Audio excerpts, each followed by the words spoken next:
Foundations, Inc. And I just want to thank you all for joining us today for our final webinar of the 2021-2022 series on cultivating creativity. And I just want to take a moment to say a special thank you to the Charles Stewart Mott Foundation for making the Perspectives from the Field series a possibility. Before we get started, I'd like to give you a little bit of background about Foundations, Inc. We're a national education nonprofit. We're located in Mount Laurel, New Jersey, although I'm in Philly today.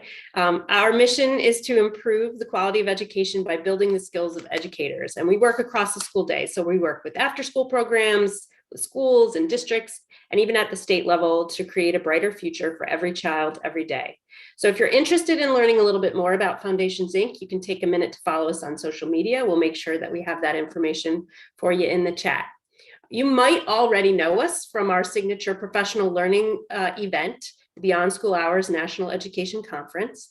So in February, we will be celebrating our 25th year of BSH. We're so excited. We're going to be back in Orlando at the Caribe Royale from February 23rd through the 26th. And that's where you can catch the live Perspectives talk show. It's Friday at the conference. So please, if you're interested in coming, take a minute to register. The hotel rooms are selling out. So make your plans as soon as you can. But now I'd like to welcome our amazing host of the Perspective series, Sean Petty, and today's special guest, Carlos Santini, who is the Chief Executive Officer at Mizzen by Mott. Sean and Carlos are going to discuss the importance of modeling creative behaviors and allowing a space for mindfulness. So thank you both for joining us. Hey, thank you, Elizabeth. Thank you so much, everyone, for joining us as well. I'm going to stop sharing the slides so that we can focus on our guest today. And Carlos, you have a team member who's also on the line, who's being highlighted there. Kristen, I thought you could kind of introduce her, and then I'll introduce you, and we'll jump right into it. Sure. So thanks, Sean. Appreciate the time and the space and hanging out with folks to have this great conversation. And yeah, my colleague who's on there now is Kristen Stayer. We've been, let's see here, colleagues, then friends, and then co-workers, I think in that order. And she joins us as the lead for our events and conferences for Mizzen, joining us from Indianapolis, Indiana, is Kristen Stayer. Thanks, Kristen, for hanging out with us. Thanks. Good to be here. All right, so she's in Indiana. You're out in California, is that correct? Correct. Yeah, And sunny Southern California. I put that in the chat. I wanted to maybe get some jealous vibes, from folks, this morning or this afternoon or something. I know we have quite a few people who are saying it's like freezing cold where they are. It's really, really chilly. I think, I'm not sure what it's like in California, Indiana. Here in Texas, where I am, in San Antonio, I mean, it's cold for us. It's like 50 degrees, so we're all wearing sweaters when we go outside. I actually have the heat on in the house. But is it like that up in Indiana, Kristen? Yes, it's very cold, below zero today. So No way. Oh, my Lord.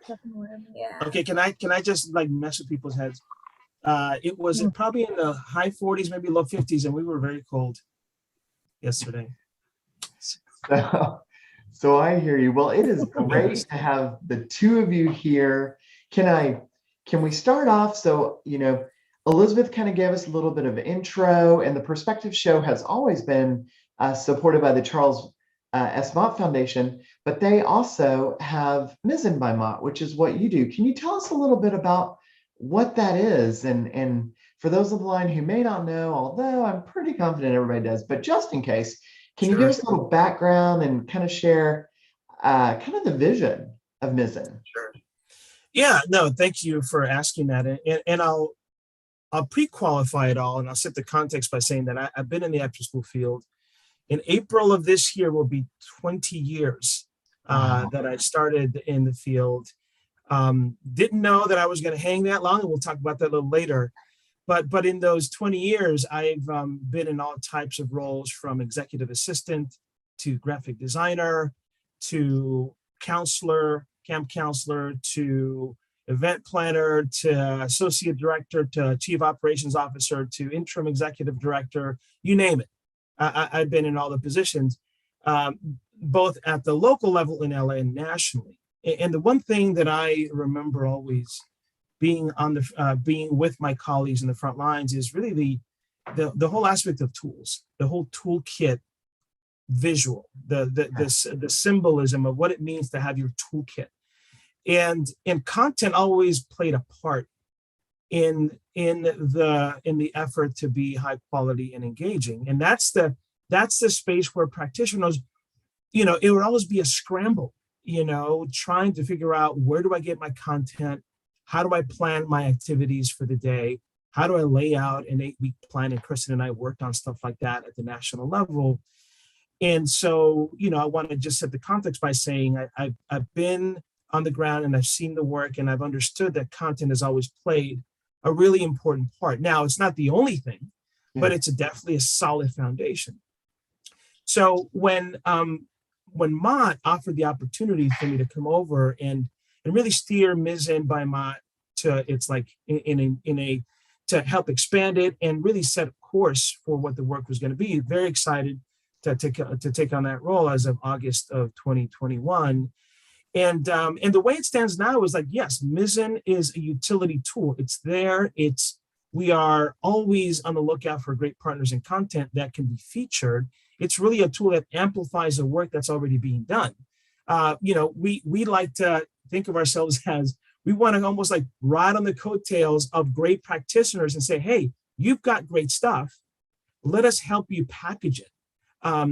We want to identify great organizations that have great content that may be sitting, maybe too local or too regional. And we say to them, let's expand this. And so the vision is really to look at Mott's overall support of the 50 state after school network and be an extension of what Mott is doing via the Mizzen platform by equipping staff with quality lessons, activities, professional development resources, to continue having the back of practitioners to say, we've got you, we want to know what you need, and let us be the conduit by which we amplify what matters, and we distribute and get this stuff far and wide, right? So that is an element of the utility, but the vision is really for us to represent the soul of what the after school field is looking to do, right? So whether that's looking at the social emotional constructs of learning and how that's a hot button topic now, or how do we take project-based learning lessons and make those accessible to all, but all of it by giving it a soul and connecting it to community and to experiences, right? So that's really like the 30,000-foot view of the vision of the work. I love that, because you started with, or when you said you want Mizzen to kind of be the soul or capture the soul of after school, it reminds me of one of my favorite business authors, Simon Sinek, who says, we start with the why, and so many apps start with the what. Like, here's what the app will do for you, and you're coming from a different perspective. You're like, here's some amazing stuff out there. We want to capture that and broadcast that and share with others. Now, I have a question, and I just have to ask, because we're all in this field of after school, and sometimes we got to think about resources. How much does all this cost? Yeah, it's a great question. It's free. It's a free service, and as long as Mott is around, and as long as we have great staff that are out really making this work and happen, it'll always be free. Because of the support of the Charles Stewart Mott Foundation, and because we know that, they are just great organizations that have great content. And so we never want to pass that cost of doing business on to practitioners. We want to set ourselves apart by saying we're free. What we want, an old friend of mine used to say, it won't cost you a dime, but it'll cost you your time. And so what we want ultimately is for users to own the platform. So all you after school practitioners out there, we want you to own Mizzen. Tell us like what it is that is missing, what are elements that can make it better. We're going to be focused for the 2023 school year to focus on the user experience of the app. But we want you to own it. So yeah, it'll be free to you, but we want for you to take some time and tell us what still needs to be done. That's perfect. I love it. First of all, I love the fact that it's focusing on the soul of after school, on our vision and mission of what we do with kids. I love the fact, and I think a lot of our audience will probably say the same thing, the fact that it's free. I mean, yes, time is something that I think all of us can give and do, but sometimes it's that hardcore when it comes down to the dollar value. We're like, there's only so much we can stretch. And so what a great resource. How does and we'll get into the bulk of some other things, but just because this is so fascinating that it's free, it's a great resource. How does one sign up for it, or how does one get active on Mizzen? So Kristen just, I think she dropped maybe a link Okay. for folks to be able to sign in and log in. It's very simple. You visit mizzen.org, MIZZEN, and you start up a user account. Now, the mission that we're on this year, which is different than previous years, which, by the way, we're a relatively new service. I mean, we launched to the public sort of in probably the worst or best, the worst month possible in the history of history, which is March 2020. That Oh, was wow. slated to be the launch of a product that was intended to be content that's used in person. So imagine that, right? You spent years developing this service with a focus on being in person, and then COVID hits, and it's March 2020 that it decides to show up in our society, and that's when Mizzen attempted to launch. And during that period of a year plus, we kind of replaced that big launch with several appearances in different virtual convenings of the field, so that folks can get to know us. So we haven't had that real coming out event that we wanted to, which is in the works. But what we want organizations to do is to join us as organizations and have all their teams sign up under their organization's profile. Because by signing up as an org, you unlock a lot of different features that you would not be able to leverage if you were just an individual. There's an ability for you to message within the app, schedule activities within the app, and there's even attendance taking features that if you need that, are made available to the user if organizations sign up under their org profile and then have all their staff join under that org profile name. And the cool thing is that over the past few months, we've been working on a couple of pilots to beef up the back end of our app so that we can make it easy for orgs to sign up users in mass, right? So that you don't have to take on that, administrative kind of time to, create users, upload. We can do that for you on the back end. So that's how you become a user. Sign up, Mizzen.org, and in an ideal world, your org would sign up as an org profile and have all your teams register under that name. That's awesome. So got a question. So David Dooley put in the chat room a little bit about the Advancing Parenting organization. So if there's an organization out there and they got some amazing resources, and maybe it's, some free resources for folks, maybe it's a freemium model or various models out there, how do they get engaged? Like, how would David and others get engaged with Mizzen if they have amazing content that may align with the soul of after school and the mission that you're trying to accomplish? How do they partner with you to get that great content out in a free manner that lives up to your mission? Yeah. So like in all good things, right, it starts with a conversation.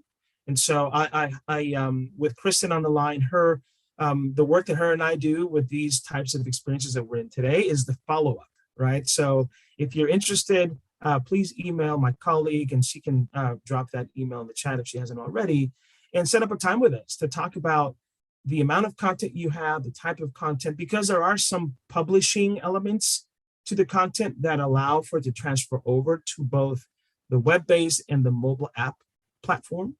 Mm-hmm. So that's there for you.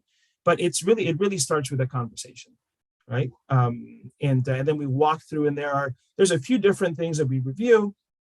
There's a content licensing agreement that allows for you to look at what we've set as a standard between us and potential partners as to what is the relationship and the distribution model for your content, and the timeline for that, what it takes to publish and to go from draft to final, We're also encouraging practitioners that if you've got amazing curriculum you've been sitting on and you want other folks to know about what you've done and to replicate, if you want to serve as a model for the field, we're also really entering a space where we know that in education, content created by frontline staff is some of the best received content, right? So don't hold it, don't keep it on in your stack of other content. Talk to us about it, share it with us, and let us distribute that for you.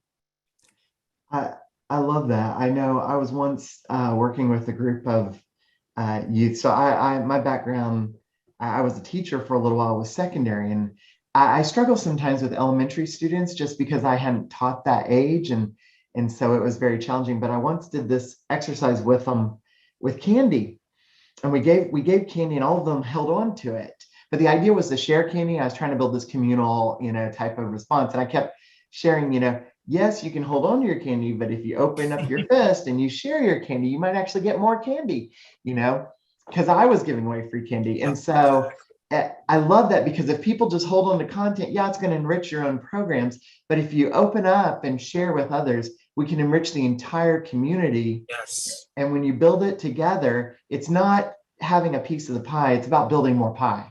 Exactly. It's about growing. Great analogy. And for folks who are maybe a little more visual, I mean, if you want to be able to give me some screen sharing ability, I can just show you a couple of screenshots as to what your content could look like when it sits in our mobile app platform. We can just take a minute or two to just let folks see it for themselves. Yeah, perfect. And yeah. I will definitely, you should have the screen option if you would like to share. Cool. All right. So let's give them a quick peek. It is still disabled on my end. Okay, let me ask that one more try. Paula's our host, so we're going to ask Paula from Foundations if you could. Oh, there we go. Got it. Yeah, wonderful. Thank you. Mm-hmm. And yes, I mean, we are an open platform, so folks, once your content is sitting in our app, it's live and available to everyone. So for organizations that do have a paid model where their content is either accessed through some type of monthly membership or some type of fee, let's have a conversation about that to see what that could look like, right? But again, this is just a couple of screenshots as to what that might look like. And again, this is really our focus: engage youth, equip and empower educators, and then just provide that equal access to the out of school time community. And we've got two types of content in terms of how it looks and where it lives. First is professional development content. So we always want to know about great pro tips, pearls of wisdom, real relevant PD that can live in the pocket of staff, that they can literally from their phone be able to, at a glance, look at some tips and tricks as to how to either deliver activity, prep for a lesson or an activity. Pro tips is the way to go for us. And here featured is an end of semester reflection, which is, I think, for those who read Foundations Inc.'s monthly newsletter, we did an actual piece that featured this content on the Mizzen app. So pro tips this is an example of resource for practitioners to continue kind of sharpening their skills and gaining insight. So this is what it will look like on the app. Wow. And this is an example that we just shared actually with the community of the state networks that are focusing on mental health and wellness. We showcased some of our social emotional and mental wellness or wellness content that sits on our platform today. So here you see an example of some of those. And here's Kristen did a nice screen capture of what it's like to be able to navigate through the app, how to look for content on the app once you're there, how to navigate once you arrive at specific pieces of content. And so that's just a little bit of a quick look as to what this could be, what this looks like for you. And here's an example of us having a partnership with the Alliance for a Healthier Generation. We're about to come together and create and bring over a lot of great content that sits on the Alliance's website. And again, in the spirit of amplifying and distributing far and wide, great resource, we're partnering with my good friend Daniel Hatcher to bring some of that content over to the Mizzen platform. So that's just a quick look at what content could look like when it sits on our app. I love that. So we do have a recommendation from Brooke in the chat room about, maybe having like a diversity, equity, and inclusion content category or something of that. I'm not sure if that's already in there or in the works. I know that's a very strong passion of yours, Carlos, and definitely Kristen's as well. And then we also I think that's a great recommendation. The one thing we also want to share with folks is that we put together a content advisory work group. And it's a series of, it's a group of about 5-6 individuals from different organizations that serve as advisors to Mizzen in terms of what to look out for in terms of content.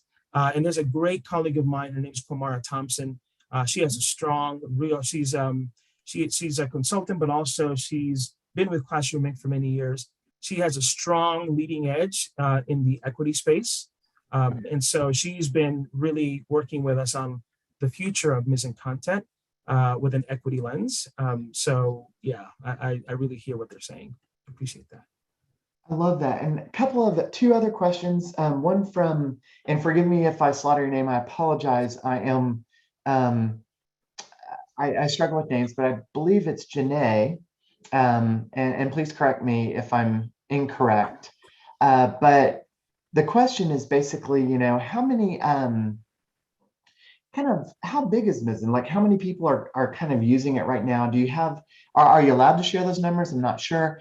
And along with that kind of tied in, like, how is the content kind of, screened or made sure that it's quality content, because, there's a lot of stuff out there and everybody's ideas are amazing, but sometimes there's a category that we want to make sure, fits. And how does that work?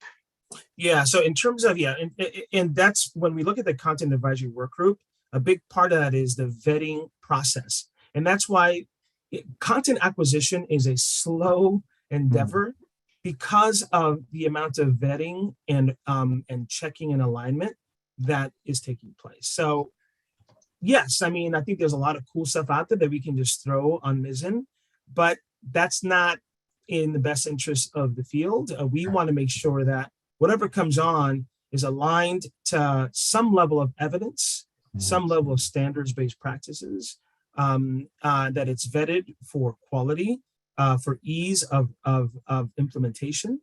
And so there is a process by which we vet content. So know that. In terms of our reach, yes, we're present in all 50 states. So all 50 states have some level of involvement. But look, I'll be very candid. Our user numbers are not where we want them to be. As a matter of fact, we have a goal of reaching 20,000 users this year.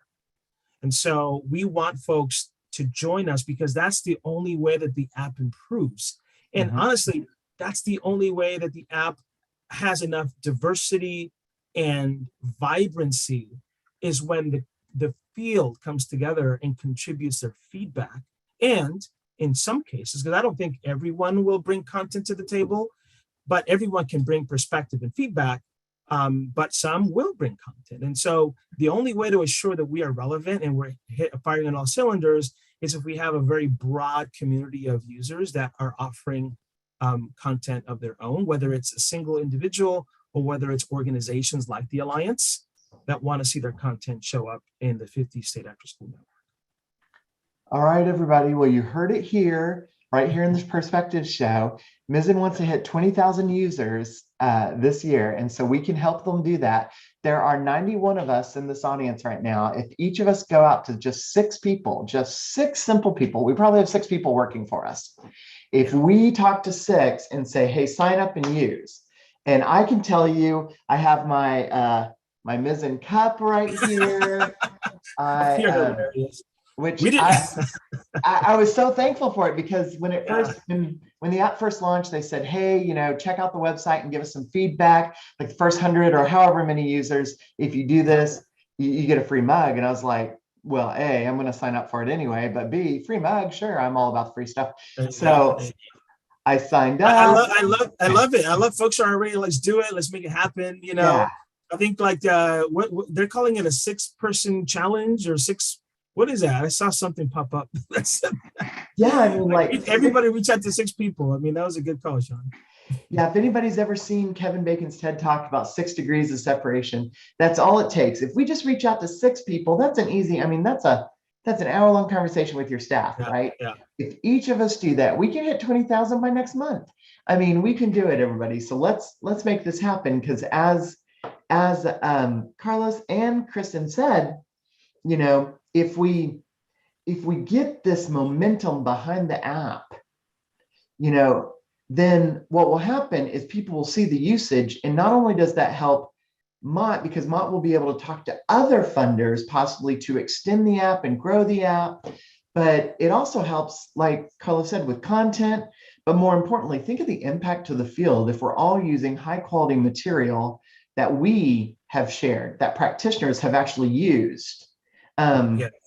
I mean, that's such a great. And I'll tell you, shout out to Jennifer Connor from Foundations Inc. and the Foundations Inc. team, because yes, I see the chat. I mean, Foundations was one of our first content partners when we came out with the app. And as a matter of fact, you know, they were able to work with Jazz and Lincoln Center to create some really high profile, highly engaging, very creative content that sometimes I play, because one of my favorite things to do while I cook is to play jazz. Mm-hmm. And so sometimes I'll play some of those videos when they're actually doing some modeling of different elements of jazz and how they show up in education and youth development. And so they've been with us from the start. So thank you, Foundations Inc. and the team over there for your partnership. It's been cool. Perfect. Well, everybody, I know it's, so we're about 26 minutes into the show. We're about halfway there, and we could probably spend the entire show chatting about Mizzen and showing the different aspects of the app. I know, Nolene, you'd like to see more of the app. So I'm going to put a pin in that and say that we're going to reserve maybe Carlos and Kristen for the future, and definitely, you know, engage more. I think you're going to be hearing a lot about Mizzen as it grows, but I do have kind of one last question. Sure. And that is, and Kristen actually answered this in the chat, but I think it's fascinating. And that is, what does Mizzen stand for? Where did the word Mizzen come from? Or why did you call it Mizzen? What's that about? You know, yeah, it's interesting. I'll be very honest. And when I first heard it, I'm like, what is that? Like, I had no idea. But Mizzen is the second smaller sail on the mast of a ship. And in many ways, it provides guidance and direction, whereas the bigger mast bigger sail provides power. The second sail, although smaller, and it's meant to represent the larger sail being the core day, the smaller sail, or the second sail being the out of school time space. So we are in many ways complementary to the learning experience for kids. And so that's where the product landed, this idea of a complementary sail to the larger sail in the ship and really helping provide guidance and direction. And so that's where the term Mizzen comes from. That's awesome. Well, everybody on the line, I can tell you, I'm an active user. Matter of fact, they have something called the Mizzen Minute that, so funny story, Kristen actually reminded me of this. So Carlos, Kristen and I actually knew each other roundabout because we all blog for the Boost Breakfast Club blog. And yet we might have crossed each other's in receptions and passing, but we never really connected like this. Of course, Carlos is much better than I. He gets his stuff on time, whereas I'm always running under the deadline. You make it look good, man. No. But Mizzen also has its own kind of like blog or update section called the Mizzen Minute. And I love that one of the last posts, actually the last 2 posts, they have the Mizzen's Greatest Hits of 2021, which has a list of amazing ideas. So if you haven't checked it out, there's also an article before that by Deborah Maroney, who's an evaluator up in the Northeast, who does a lot of work with 21st century programs and actually works on the national program as well. And she wrote specifically towards this idea of mindfulness and well-being overall. And so that was, you know, also how we can thrive. There was a question whether SEL content was embedded. I can verify, and I think Kristen answered this in the chat room. It is, but it's a great resource. Please check it out.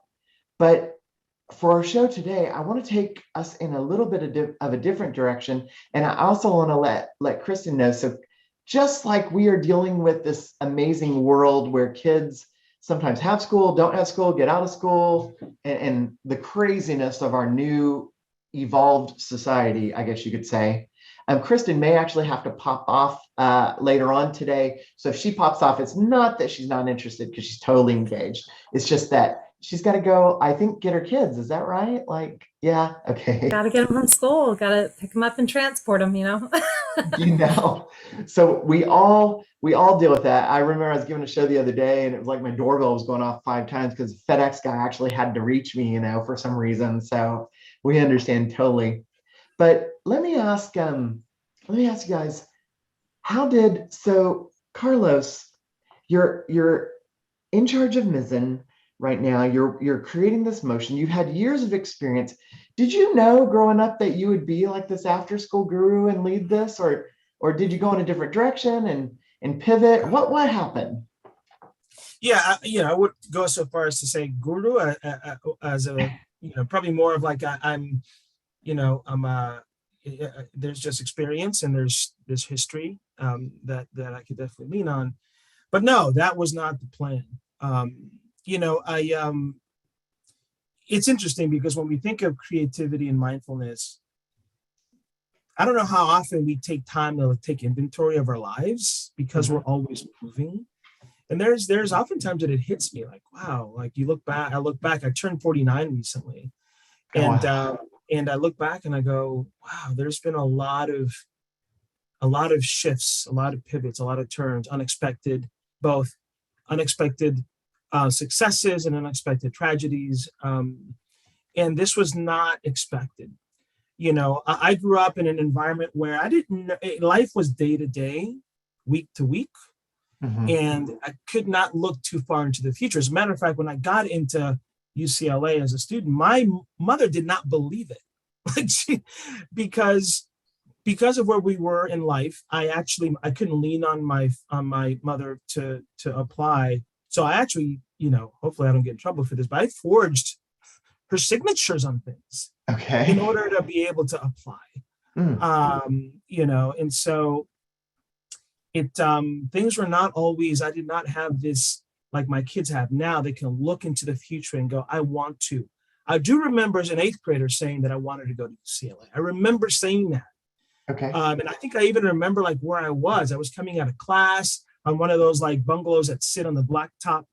And I just remember saying that to myself. I don't know what kind of spurred that thought. But outside of that, it was one of those things where I just didn't know where life was going to go. And so, no, that's a long way of saying I didn't see it. I didn't see it coming. I know. So for everybody on the line, Carlos wrote an amazing story for Plus Me. And I put that in at the very beginning of the chat. So if you scroll up, you can download it and read it. But if you read through it, it's fascinating stories. So I just want to touch on it a little bit, if that's okay with you, Carlos, Sure. And just ask a little bit about your background, because your background is so representative of so many of the youth that we serve. But you're overcoming the challenges and barriers to get where you are today. I also think a lot of our youth also have similar experiences and going down that path too. But I'd like to ask you about it. A running theme in your story was I belong, or that you belong.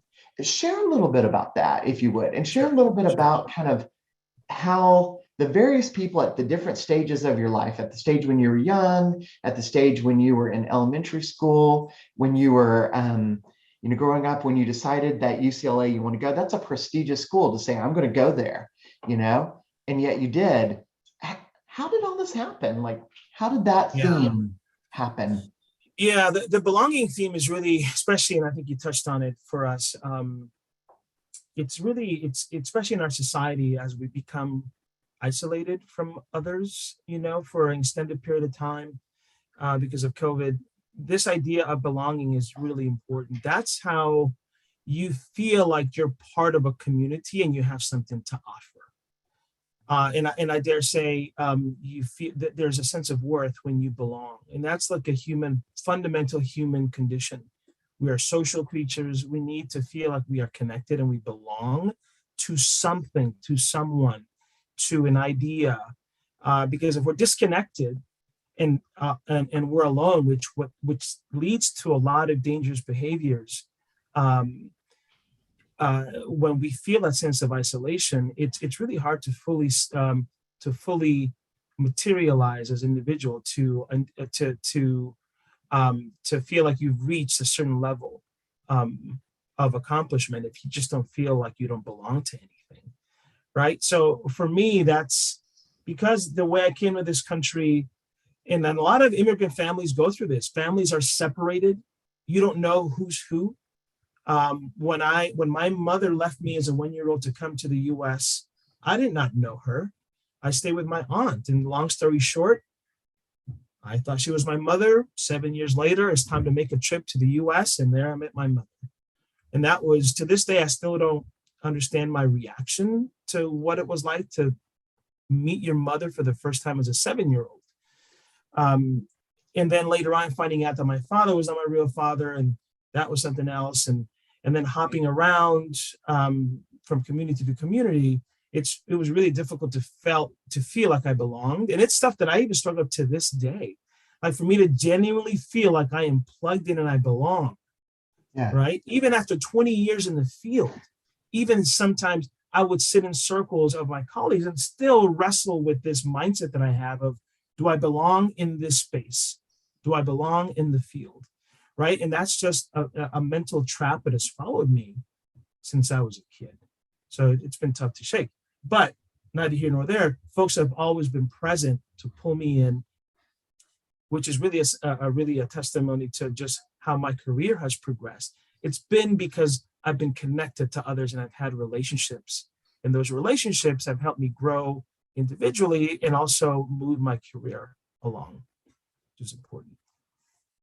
It's interesting. I know in your story, you talk about a moment in time that was one of the best, you state in your story, one of the best of your life, and that was your track meet in high school.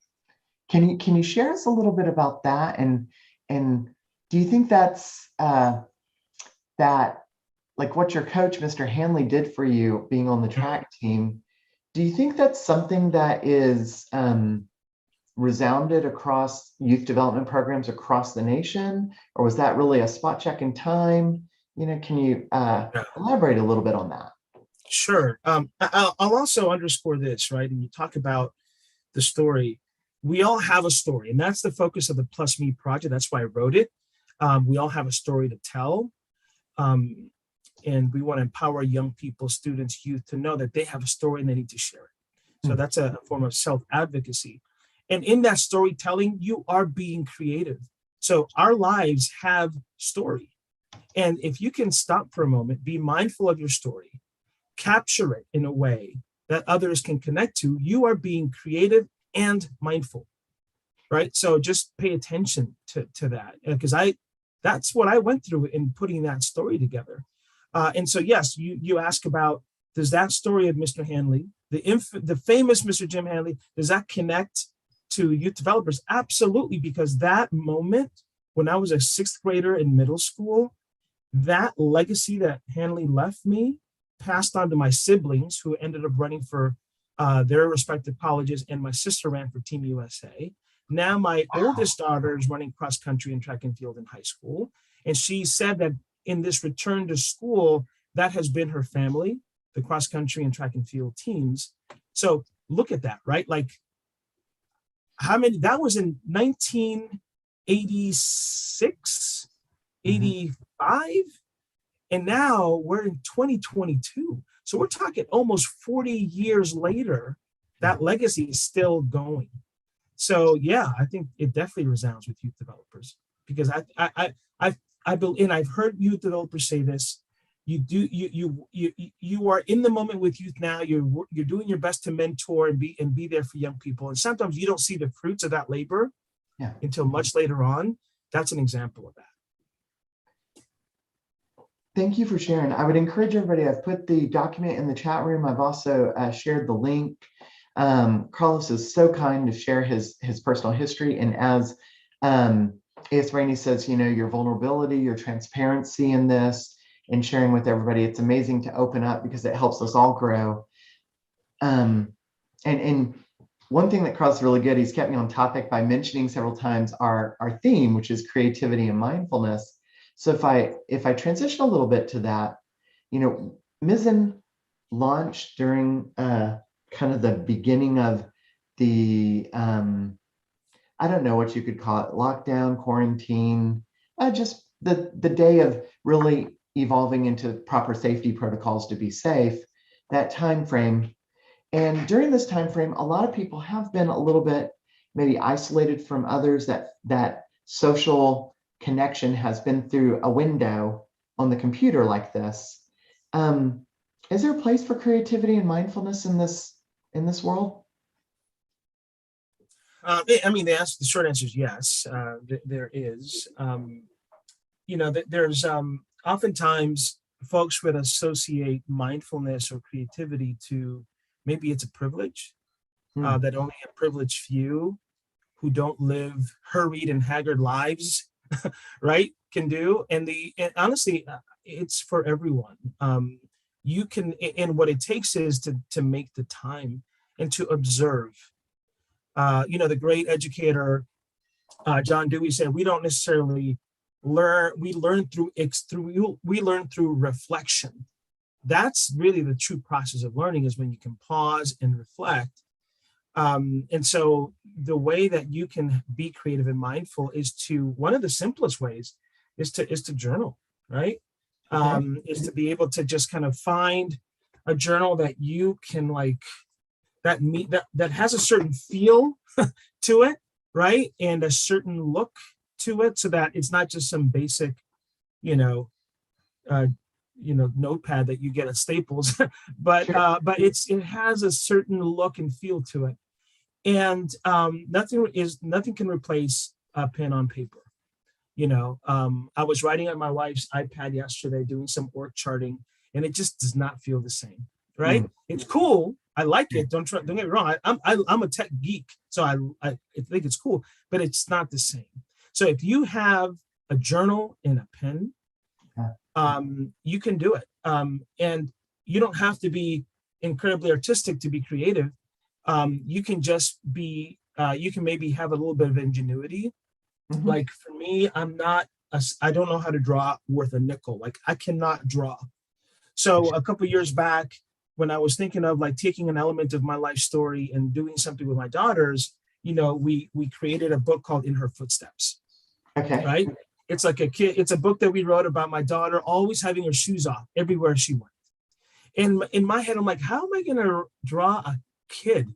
I could barely draw a stick figure, right? And so I represented her by just drawing her feet. Okay. Right? And then with her shoes on and then her shoes off. And in every element of the story, it's just feet. That's all. And so you can almost put yourself in that character and go, what does that character look like? We just see the character's feet. Well, that's because I'm not a very good illustrator. So I use that to express myself in a way that was, the way, in a way that I could do it. And that others can maybe connect to. So as long as you have the simple tools of a nice journal that you can hold and engage with and write your ideas, you can. It's a place to start. So yes, you can do it in isolation. I love that. So it's the idea of journaling, but I like what you said. How there's significant value in pen and paper, and that journal doesn't just become like a note in our phone, like a taskmaster, I got to write my journal today, but becomes a cherished friend that you're sharing your inner thoughts with, and your, or whatever, just like you would a cherished friend. So I also love the fact that you wrote a children's book with your daughter, and the creativity of using your particular talent with illustration of feet, And expounding on that, I am with you. I can do a lot of graphics on the computer, but when it comes to like pen and paper, I stick to stick figures, you know. There you So, go. Yeah, yeah, yeah. so I hear you. Uh, But oh, I'm sorry. no, no, go Um, ahead. well, I was going to say, I was very fortunate that you've shared this story with me. Can people, if they're interested, where do they get your story in her footsteps? Yeah, I mean, just you can just email us and we can send you a PDF copy of it. Just as Okay. yeah, yeah. It's and I'll say this one thing I didn't say about journaling, and I'm going to go out on a limb here.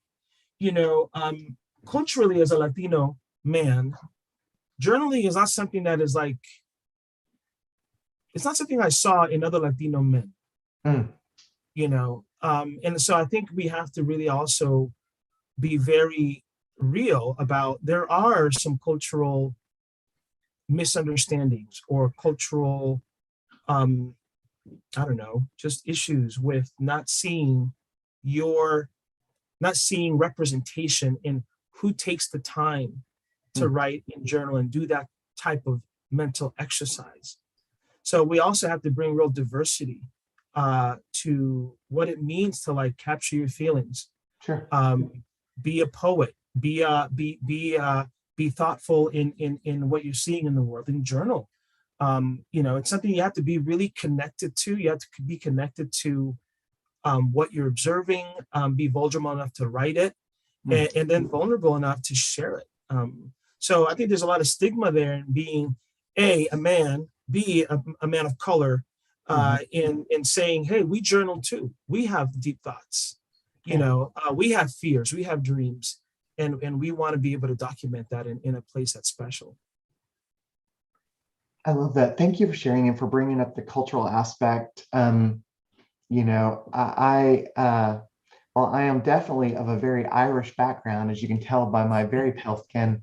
I grew up in the Hawaiian Islands, and a lot of culture there wasn't necessarily through journaling, but through dance. Like a lot of locals would tell stories. We call them kamaaina in the islands. A lot of that was shared through dance. Uh, but again, it wasn't captured necessarily, except when we started videotaping the dances, if allowed, you know. So I love the fact that you bring up, the cultural aspect, because creativity looks different in different parts of the world, different heritage, different ethnicities. But journaling is a great way to document, but one way, Yeah, So yeah, yeah. thanks for sharing. And people are starting to, relate as well. Jude shares, as a person of color, she didn't necessarily see that either growing up, So Yeah, thank yeah, you.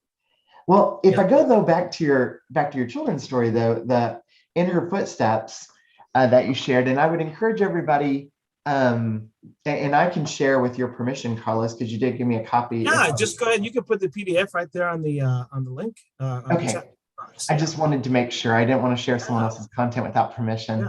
yeah, yeah. So everybody, I'll throw it in the chat room. Please take time to read this. I'm gonna read this to my two daughters because I love it. It's such a great story because it really touches on mindfulness in the story. And you were telling me just the other day something that happened just outside your door as you were being mindful of your surroundings and of time. Would you Yeah. mind sharing that story with the field?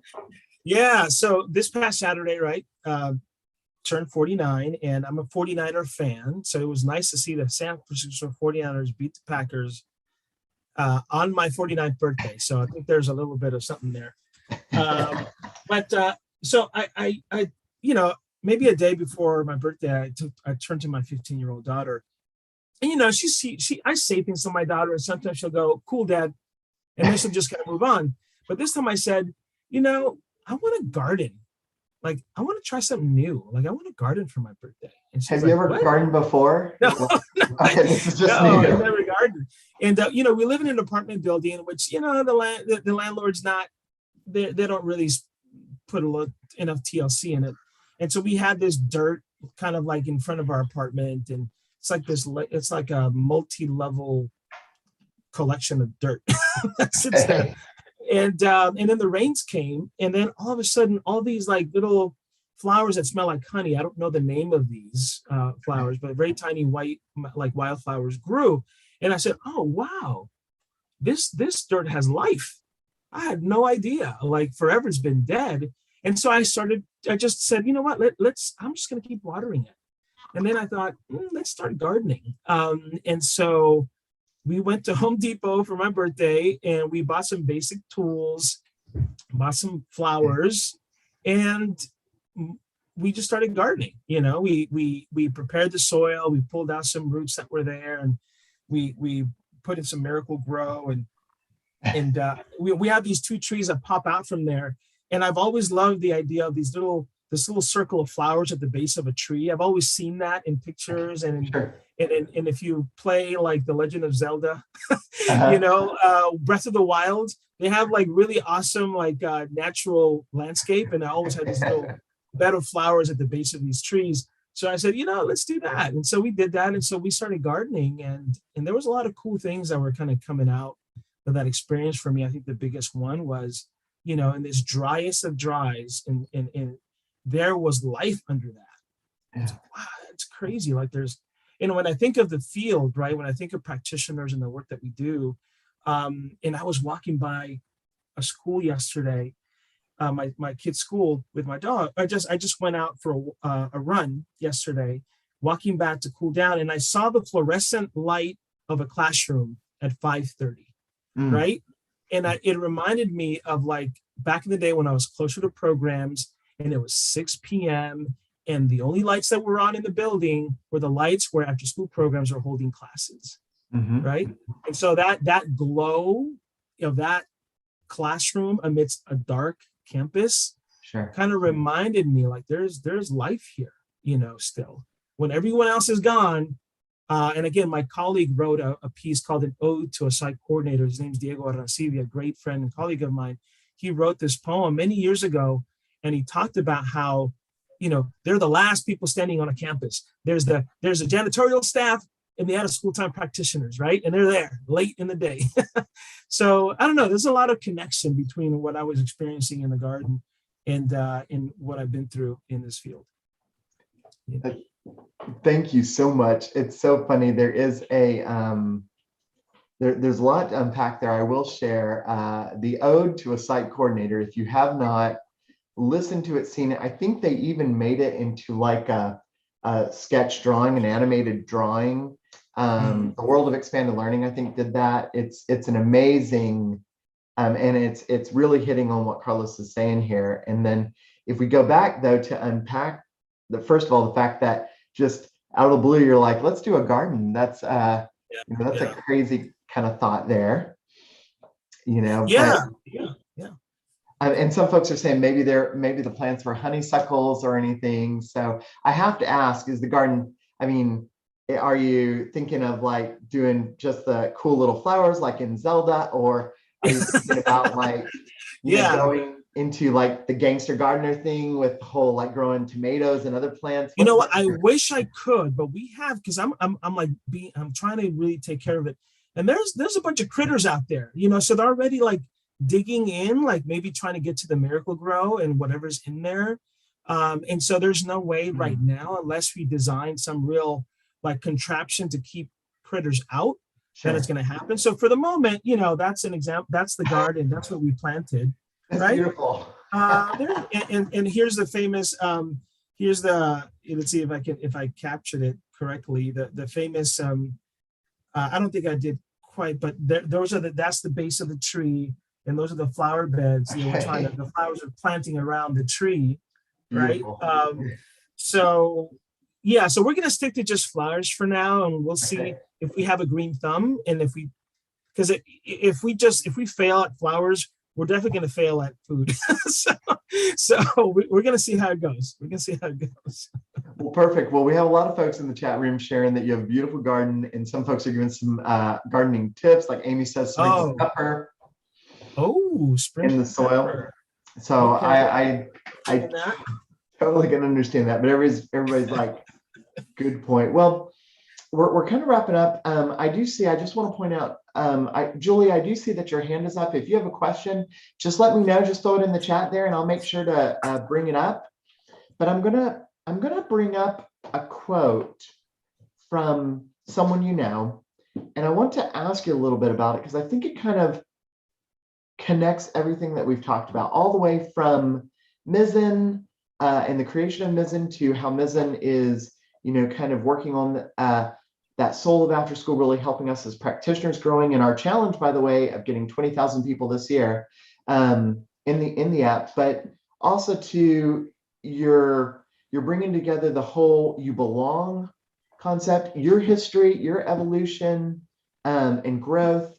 I think it kind of throws together the creativity and mindfulness. And this quote is this, it's from Gary Moody.